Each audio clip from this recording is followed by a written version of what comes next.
Hello everybody, welcome back to the channel. I am frankly FM84. Thank you for coming back and joining me right here on the YouTube channel and selecting another one of my videos. If you've been with me for the past couple of days, you'd have seen we are now winding down the Red Bull Salzburg Rebuild Challenge. Yes, we have been at it for 4 seasons and we have had a lot of success along the way. That means there is just 2 episodes today and tomorrow left as we work our way towards the finish line of the challenge. In today's episode, as always, we have jumped forwards to the 3rd of February 2026. We are through the winter transfer window. If you've been with us for the past couple of days, you'd have seen that we have gone through the first 4 years. We have had success. In yesterday's episode, we went through the summer transfer window. We were forced to make a few changes after Timothy Pembele went to Aston Villa. We did bring in Shola Shortire and a few others to bulk the squad out. We got the 2 wonder kids off of the next gen list. Also, in today's episode, we have gone through that winter transfer window, and that means that we have had a few players, one in and one out basically. Don't think you can see the one that's gone out. He's underneath me, but it's Facundo Farias. He has gone to Hurricane for £7.5 million. Did we make a profit on Mr. Farias? He wasn't with the club very long. I think we only signed him. Yeah, so we signed him for £6 million in 24-25. We moved him on in 2026 for 7.5. So not a great deal of profit, but it is still a profit nonetheless. So he's the only player that has left the club in this window. The only player to join the club is Enoch Ajayi. He's a 21-year-old Belgian who, look at these stats: pace of 15, acceleration 16, agility 17, dribbling 16, technique 15. You get the gist. He can play right, he can play left, he can play through the middle. Even though his finishing of 11 probably doesn't say that he's a striker. He scored 21 in 78 for Anderlecht, so there is a finisher in there. I think this kid is sound. We are going to have such a brilliant wide area of the pitch. We've got Okafor, we've got Cherky, we've got Ajay, we've got Shortire. We're literally just bulking up at the position because it's one of the most valuable positions in our formation, and I think he can help us go on to the next step. Right then, so as always in these episodes as well, we are going to go through the finances, we're going to go through the club vision, and have a little look at the schedule, and then we'll go to the competitions tab. So let's jump into the finances. Is there money left? Yes, there is, but not a lot. Somehow we went from that massive bank balance yesterday of £89 million, I think it was, and we are now £2 million in the red. Not too sure what has happened or why it has happened, but yeah, a lot of money has come off the board. We have gone and invested quite a lot in terms of players. We did receive that £30 million, but the club aren't too worried about it. They're giving us £10 million for next season, and our transfer budget is £4.6 million for this season. We do have a wage budget of £1.259 million. We're only spending £1.158 million.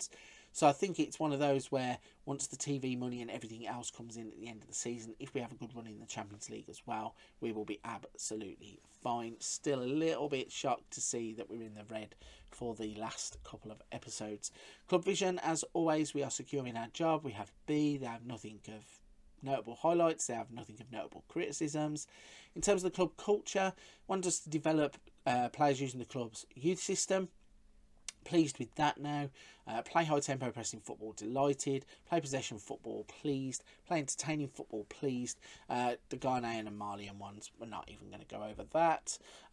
Ongoing for the 5-year plan, work within the wage budget, on course. Sign young players to develop for a profit, they are pleased. Minimum 2-year contracts for first team players, they're not judging. At the end of the current season, Champions League reached the first knockout round at a minimum.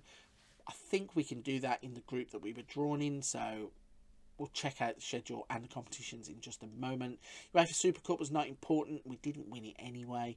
The Bundesliga, win the Bundesliga was fine. And then the OFB Cup was not important. Obviously, at the end of this season, we will be moving out of the club. It will be the end of the challenge. But if we were to stay, they just want to continue to win the Bundesliga. Right then, let's have a little look at the schedule. After we left it off yesterday, we had that 0-0 draw with LASK. It was a little bit disappointing to have dropped more points, but we bounced back with a 5-1 victory against Altach, who, if you remember, were our closest competition in the league. We blew them away with goals from Woba, Cantu, Morton and Venislao Sosa. We then, though, got humbled by Barcelona. We lost 3-0. Araujo Griezmann and Fati scoring the goals there. Admira, Wacker Moulding, AWM, we beat them 5-1 in the league before we won 4-0 in the cup. We had a 3-0 victory against Polton. We had a 3-1 victory also against Olympiacos on the road. Dane Scarlett getting a hat-trick. 2 of those goals coming in the 90+2 and 90+6 range. We then lost to Rapid Vienna in the league in a disappointing game where we really didn't turn up. Bounced back though against Hartberg with a 3-1 victory. Beat Genk 2-1 in the Champions League with both goals coming from Venislav Sosa. Ried we beat 3-0 in the Bundesliga before we beat Altach once again in the cup. Just skip that on a bit. We then put the right from earlier on in the season in the away game by beating Blau-Weiss Linz 5-0. 2 goals from Shirky and a hat-trick from Dane Scarlett. That's a name that is going to pop up a lot. Dane Scarlett has exploded. Genk we beat 2-0 in the Champions League. Beat Austria Vienna 1-0 in the Bundesliga. Beat Wolfsberger 2-1 in the Bundesliga before we beat Olympiacos 3-2 in a bit of a crazy game in the Champions League Group E. Previtali, Venislav Sosa and Simic getting the goals for us. Macheda and Suarez scoring for them. Stamgratz we beat 2-1. We then beat LASK 4-0 with goals from Collins, Okafor, Johansson and Woba. Namdi Collins getting himself sent off there.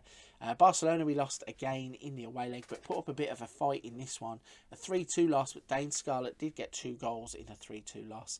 We then played Altach in the Bundesliga before the winter break, and Dane Scarlett got 2 goals there. So let's have a little look at the competitions tab then. How are we getting on? So the Bundesliga, we are 16 points clear all of a sudden. As I said, a few of the teams didn't have a great start. Linz are in 4th place despite getting promoted last season. Yeah, a bit of a crazy one in the Bundesliga to be that far ahead. I won a current record when I put my teeth back in. Played 18, won 15, drew 2, lost 1 obviously. 38 goal difference and 47 points. In the Champions League, we have drawn Arsenal in the first knockout round, first leg. We qualified from our group. In fact, let's bring that up for you and show you how we got on in the group. All groups, where are we? Leipzig was there. Here we go, Group E. So Barca finished top on 18 points. We finished second on 12. Olympiacos only got 3 and Genk also got 3. So no problem there in terms of qualification. I did say we would probably finish runners up to Barcelona, and that is exactly what happened. That means we have Arsenal in the next round of the Champions League. In the quarterfinals of the OFB Cup, we also have Austria Vienna. So progress in all fronts. Let's break down the Bundesliga a little bit then and show you exactly what is happening. As I said, we have that 1-loss record. I've played 18, won 15, drew 2, lost 1, 38 goal difference and 47 points. The main difference this season though, when we click on the player stats, look who is top of the goal scorers list. 13 goals from 15 appearances for Dane Scarlett. He really has come to life in this save at this point in his career. Scoring goals for fun now and doing it on a regular basis. Ryan Shirky is also on the list with 8, so a good contribution for him, considering he's also leading the way in loads of categories. He has 12 assists with 12 assists. Billy Gilmore getting 9. Tyler Morton is on there with 4. He leads the way for most shots with 51. Dane Scarlett is on there with 48. And Omar Soleil has got 44. Most Player of the Match awards, yes, you guessed it, Ryan Shirky, 22 years old now, 6 Man of the Match awards from 16 appearances. Most key passes, yes, Ryan Shirky leads the way in that, 118 key passes. We also have Gilmore on 40 and Morton on 35. Most tackles won, Ante Bajic leads the way there, but Common Sia did say he started to play some really good football also, and that was one of the reasons why we didn't go out and replace him. He has 42 tackles won. Most dribbles made, Rogic for Rapid Vienna. We have Okafor on the list with 36. Most clean sheets, Tino Casali is top of the list with 10. Joe Bursic is there with 9. And fewest goals conceded, Bursic is on 11. Gutbauer is on 7, but only from 6 appearances, and Bursic has played 18. So the other stats then, expected goals per 90 minutes, Dane Scarlett 0.56, yellow cards, Woba and Common are on that list. Shots per 90 minutes, Okafor 3.74, expected goals, Dane Scarlett 8.05, Max Woba 2 penalties from 3, tackles per 90 minutes, nobody there. Team goals 49 for Soleil and Bursic, and goals per 90 minutes for Dane Scarlett at 0.90. So a brilliant start to the Bundesliga campaign. We are going great guns. Obviously, we have now added another dynamic winger into the mix to give a bit of competition for Shortire, for Shirky, for Okafor. So really going to look at having a strong finish. If we can get across the line and win the Bundesliga quite quickly, there's a chance for rotation later on, and we can have a good shot at winning the Champions League once again. So the final thing to show you then is the squad. Let's go to the assistant report. You can see Bursic is our goalkeeper. Collins still being played as left back. Woba, Soleil and Comencio is now improving. He's up to 2.5 stars. Tyler Morton, Sandri and Johannesson. So a little change in the midfield there. Okafor and Shirky are the 2 wide players, and Dane Scarlett, as always, is our striker. So that is the state of play going into the final episode of the series. What can we do? Can we go and win another Champions League? Imagine a Red Bull team winning back-to-back Champions Leagues. There is a possibility it could happen, but to find out, you're going to have to come back tomorrow. So if you're at this point of the episode still listening to me, still enjoying the content, please don't forget to hit the like and subscribe button.